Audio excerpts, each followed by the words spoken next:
Bienvenue dans le billet d'esprit d'audace, le média digital dédié à la croissance des PME et des ETI. Tout comprendre en quelques minutes sur la stratégie et sur les tactiques d'exécution. Je suis Camille Brodac, directeur général de Momentup, premier accélérateur privé pour les PME et pour les ETI. Aux échecs, la dame est la plus puissante car elle est la plus agile. Elle peut aller dans toutes les directions et la maîtrise de ses déplacements ainsi que la vision du coup d'après lui permettent de faire gagner son camp. En stratégie, c'est parfois la même chose. L'agilité en termes d'offres ou de terrain de jeu permettent de réussir s'ils sont bien maîtrisés. En 2004, Chris Zook a publié un livre, Beyond the Core, Expand Your Market Without Abandoning Your Roots, un livre dans lequel il détaille les différentes manières d'envisager la croissance par rapport à un travail d'observation qu'il a fait sur 1800 entreprises. Dans ce livre, il utilise la notion d'espace adjacent, c'est-à-dire ce qui va au-delà du core business. Dans ce billet, nous allons donc traiter des espaces adjacents en essayant de donner des exemples assez concrets. Donc tout d'abord, le cœur métier ou core business, qu'est-ce que c'est ? C'est l'activité principale ou historique d'une entreprise. Son identifié se construit autour de cette activité. Mais au-delà du core business, on a les espaces adjacents, c'est-à-dire toutes les opportunités d'expansion autour de l'activité cœur. À partir du core business, on cartographie d'un côté ce qui a trait au terrain de jeu, avec les nouvelles géographies, les nouveaux canaux, les nouveaux segments clients, et de l'autre côté ce qui a trait à l'offre, avec un déplacement sur la chaîne de valeur, de nouvelles activités ou de nouveaux produits. Vous pouvez retrouver la cartographie des espaces adjacents sur le site internet d'Esprit d'Audace dans la rubrique boîte à outils du dirigeant. Donc commençons avec ce qui concerne les marchés, et en premier, les nouvelles géographies. Il s'agit de se déployer sur des nouvelles zones locales, voire globales.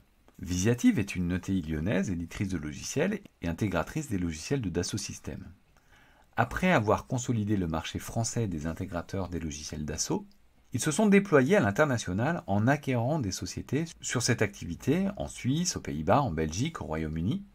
L'avantage du déploiement géographique sur une même activité est de pouvoir déployer ces facteurs clés de succès sur des structures plus petites, comme nous l'avons vu dans le billet dédié à Your Strategy Needs a Strategy. Donc écoutez-le et suivez-nous si vous ne l'avez pas encore fait. Visiative a adopté une stratégie locale en adjoignant plusieurs localités. Outre l'avantage concurrentiel, ce type de déploiement permet également de favoriser les cross-sells soit nationaux en cas d'acquisition locale sur son territoire, ou internationaux en cas d'acquisition à l'étranger. Aux côtés de cette stratégie locale, on parle également du développement global, qui consiste à avoir un déploiement simultané, international, sans distinction de pays ou de lieu. Beaucoup de corporates découperont souvent le monde en 3 ou 4 zones et chargent aux équipes en place de les dynamiser et de définir leur propre stratégie en local. Ensuite, toujours sur les marchés, parlons à présent des nouveaux canaux. Ce sont les canaux qui ne sont pas exploités, comme la vente indirecte, si on fait de la vente directe, ou la vente directe si on fait de l'indirect, ou alors la vente sur Internet. Sur les nouveaux canaux, même si la plupart des sociétés ont déjà passé le pas, parlons d'Internet, qui est un vaste terrain de jeu. Cela signifie vendre sur son site Internet ou sur des marketplaces, comme l'a fait par exemple le spécialiste de la nutrition pour chiens et chats Royal Canin, qui aux côtés de sa stratégie de vente indirecte a commencé à vendre ses produits sur son propre site internet. Cela revient parfois à repenser son marketing et ses approches des réseaux sociaux. Nous avons prévu de traiter les réseaux sociaux et les gros hacking d'ailleurs dans un des prochains billets, donc abonnez-vous. Dernier sujet à propos des marchés, les nouveaux segments. Ces nouveaux segments, on les subdivise en 3. D'abord les micro-segments actuels, il s'agit de sous-segments de la clientèle existante. Par exemple, Carrefour avait un sous-segment client consommateur de produits bio. Ils ont donc accéléré en créant Carrefour Bio. Ensuite, on a les segments non travaillés. Il s'agit de clients qui nous achètent des produits sans forcément qu'on ait fait une action sur cette cible. Un exemple simple, le fabricant de machines Caterpillar propose également des chaussures de sécurité. Initialement destinées aux professionnels, elles ont aussi conquis les particuliers. Donc ils ont décidé d'intégrer le particulier comme nouveau segment et ont développé des actions concrètes là-dessus. Enfin, il y a les nouveaux segments. Il s'agit de segments de clientèle encore non exploités, soit parce qu'ils n'ont jamais été traités, soit parce qu'ils sont nouveaux. Après avoir vu ce qui se passe sur le terrain de jeu, à présent, regardons ce qui se passe du côté de l'offre. Parlons d'abord de déplacement sur la chaîne de valeur. En amont de la chaîne de valeur, il y a des choses à faire, parfois pour sécuriser les approvisionnements. Chanel a par exemple créé une filiale, le groupe Parafection, qui a pour objet de racheter et regrouper les métiers d'art liés à la haute couture et au savoir-faire made in France.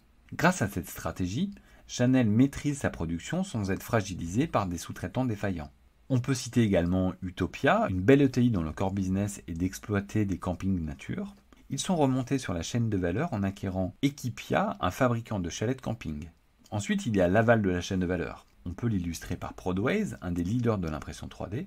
À l'origine, fabricant d'imprimantes 3D, ils ont eu un vrai axe stratégique de descente sur la chaîne de valeur. D'abord en acquérant un service bureau, c'est-à-dire une société industrielle équipée d'imprimantes 3D, et qui accompagne les industriels sur leurs prototypes et les séries.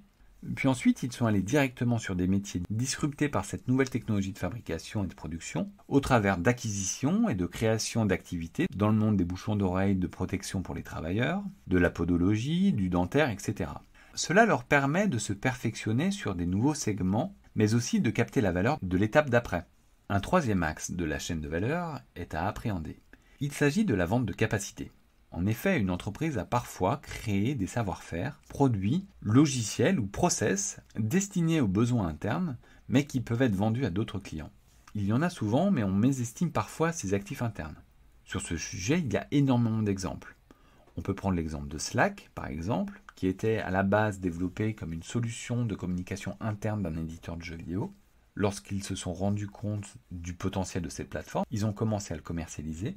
Et le succès a été quasi instantané, et d'ailleurs beaucoup plus que celui du jeu vidéo, core business de la société. Slack a d'ailleurs été racheté 28 milliards d'euros par Salesforce. Un autre exemple, plus PME ETI, ce qui nous intéresse, Pages Group est une super ETI qui développe des machines spéciales de dépose d'étiquettes. Ils ont acquis un vrai savoir-faire autour de la robotique, qu'ils ont ensuite consolidé au travers d'une acquisition, et ont ainsi créé une nouvelle division, Pages Robotique, afin d'adresser leur savoir-faire robotique à des clients d'autres secteurs d'activité que leur clientèle habituelle. Ensuite, nous avons les nouvelles activités. Les nouvelles activités regroupent quant à elles les nouveaux besoins, les activités de substitution et les nouveaux modèles. Pour la substitution, on peut prendre un autre exemple dans l'impression 3D avec le groupe AirPro, qui est un service bureau d'impression 3D. Historiquement, ils vendaient du design et des pièces imprimées en 3D. En voyant leurs clients s'équiper d'imprimantes 3D, ils ont décidé de vendre des imprimantes 3D afin de capter la valeur de cette substitution et changer de positionnement. Vendeurs de pièces, ils sont devenus vendeurs de solutions. En ce qui concerne les nouveaux modèles, on peut prendre l'exemple des logiciels qui se vendent à présent par abonnement, en Software as a Service, SaaS, ce qui vient se substituer au modèle traditionnel d'achat de licence et de maintenance. On peut prendre également l'exemple du constructeur de matériel d'accotement routier, Noremat, qui a lancé un service de location de matériel d'occasion. Enfin, dernier espace adjacent, les nouveaux produits. C'est-à-dire des nouvelles générations de produits existants, de services de support, des compléments de gamme et des produits de rupture. Pour les compléments de gamme, citons Biblos, une ETI du monde de la sécurité, ils ont créé une filiale nommée Blue Concept qui propose des formations en prévention et secourisme, incendie, mais également dans la cybersécurité et l'environnement. Cette filiale est devenue le premier centre de formation digitale dans les métiers de la sécurité en France et opère également à l'international. Voilà un mouvement sur un espace adjacent réussi. Dans la pratique, il arrive assez régulièrement que deux mouvements s'opèrent en même temps. Le géant de la literie française Finadorm a fait l'acquisition en 1998 des magasins France Literie. Cela lui a permis de faire un mouvement sur la vente directe, ainsi que de descendre sur la chaîne de valeur. Si on s'éloigne un petit peu plus du core business, et après les espaces adjacents, on arrive vers la rupture stratégique ou la transformation. Et là, on va aller voir des nouveaux marchés ou des nouveaux produits. On a pléthore d'exemples comme le voyagiste TUI qui à l'origine était une entreprise de sidérurgie, ou Nokia qui vendait des boîtes en caoutchouc, ou encore le groupe Gorgé qui est une superbe ETI de croissance, qui historiquement était présente dans la robotique industrielle en réalisant 70% de son chiffre d'affaires dans l'automobile. Et dans les années 2000, ils ont opéré un réel mouvement stratégique en se désengageant de ce marché compliqué pour aller vers des secteurs à très haute valeur ajoutée et devenir un groupe industriel leader sur les technologies de pointe, et notamment la robotique mobile. Pour conclure, je dirais que la cartographie des espaces adjacents d'une entreprise est un formidable outil stratégique pour pouvoir construire l'entreprise de demain. C'est un outil que nous utilisons dans les programmes d'accélération de Momentup, car il permet à la fois de regarder la diversification, mais également l'innovation. Donc pour aller plus loin, je vous invite à lire le livre de Chris Zook, Beyond the Core, Expand Your Market Without Abandoning Your Roots. Également, rendez-vous sur le site internet d'Esprit d'Audace dans la catégorie boîte à outils du dirigeant, afin de voir la cartographie des espaces adjacents.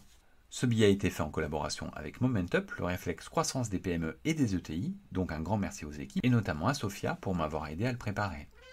Ce billet est disponible en podcast et relayé sur les réseaux sociaux, notamment LinkedIn. S'il vous a plu, n'hésitez pas à vous abonner, le noter sur les différentes plateformes de diffusion, en parler autour de vous et nous laisser des messages et suggestions. À la semaine prochaine!